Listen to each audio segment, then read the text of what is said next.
আমাদের দেশে পবিত্র কোরআনের সূরা মায়েদার ৩৫ নম্বর আয়াতের একটি শব্দ আল ওসিলা, এই শব্দটি অপব্যাখ্যা অনেকেই করে থাকেন।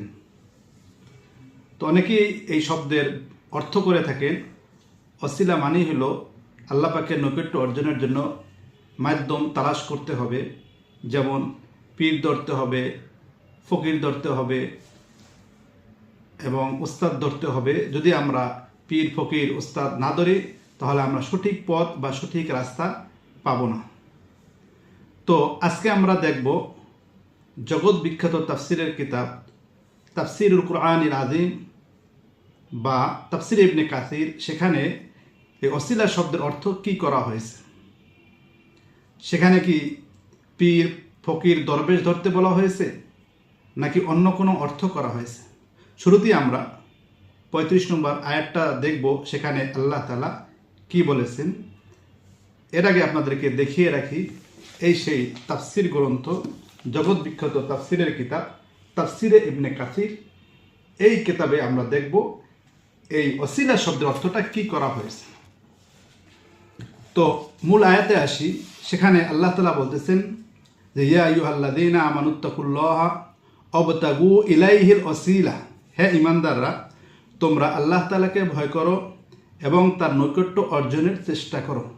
কিন্তু আমাদের দেশে অনেকেই এর অর্থ ব্যাখ্যা করে থাকেন যে হে ঈমানদাররা তোমরা আল্লাহ তাআলাকে ভয় করো এবং তার নৈকট্য অর্জনের জন্য ওসিলা বা মাধ্যম তালাশ করো, অর্থাৎ পীরের দরবারে যাও, ফকির দরবেশের দরবারে গিয়ে আল্লাহ তাআলার নৈকট্য অর্জন করো।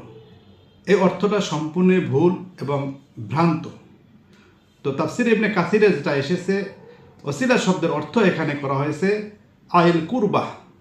আব্দুল্লাহ ইবনে আব্বাস রাদিয়াল্লাহু তাআলা আনহু এই আল কুরবাতু এই অর্থটাই বলেছেন এবং অন্যান্য তাফসিরকারক যেমন সুফিয়ান সাউরি রহিমাহুল্লাহ তাআলা, সুদ্দি রহিমাহুল্লাহ তাআলা, মুজাহিদ রহিমাহুল্লাহ তাআলা, হাসান রহিমাহুল্লাহ তাআলা ও অন্যান্য তাফসিরকারকগণ এই অর্থটাই নিয়েছেন, অর্থাৎ আল ওসিলা এর অর্থ হলো আল কুরবা। এবং তকি ওসমানী সাহেবের মুফতি তকি ওসমানী সাহেবের তাফসিরে কিতাব তাফসির ওসমানী, সেখানে ওসিলা শব্দের অর্থ করা হয়েছে সৎকর্ম। তো আমরা আল্লাহ তাআলার নৈকট্য অর্জন করার জন্য সৎ কাজ করব, নেক কাজ করব, ভালো কাজ করব, তাহলেই আমরা আল্লাহ পাকের নৈকট্য অর্জন করতে পারব। তো তাফসিরের কিতাবে ওসিলা শব্দের যে অর্থ করা হয়েছে সেটার অর্থ না নিয়ে আমরা যদি কারো ব্যক্তিগত মতামতের অর্থ নেই তাহলে নিঃসন্দেহে আমরা বিভ্রান্ত হব। এজন্য আমরা কোরআনে কারিমের সঠিক অর্থ সঠিক ব্যাখ্যা জানব, এর উপরে আমল করব, তাহলে আমরা হেদায়েতের রাস্তা পাব।